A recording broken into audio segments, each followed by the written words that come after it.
Dengan bismillah alam pupon habang na bacurika rinte segeto yawangon yacut agam ngendara tuhangon muda gurengon guru tanyo tahudep di dalam dunia gedanyo benar hati bersatu yang cinta sayang hormat yang tua yang gad yang ngerta bina tajo ilmu gentayo hudem tante jaro dua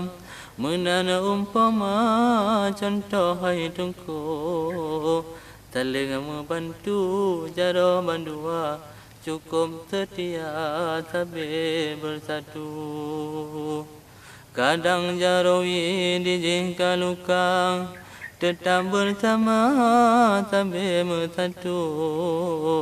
munyo jaranun hansem tenaga jarawi teka langsung dibantu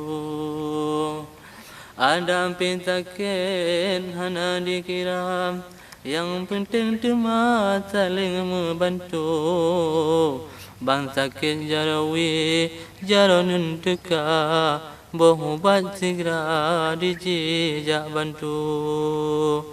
ada orang taja alehan sama metuka-tuka tiga tapo uku ada dah sembayang tagra bandua ada barang tabah mengganto tingku bapih jarwi diji kerja cleaning serpih tema diji hanapu seorang jaronun hewi kataba taho ulen baho ulen tujuh coba nekalon 90 juta barang mengharga bajar wilaju ada pinajum ke wilam tema intan permata mutama ayu han gebi contoh bak penyung dua seumu mata han bertemu saling menghindar meputa-puta tanpa antuha lagi laju menan ke contoh betapa habang hudem sejahtera alam karu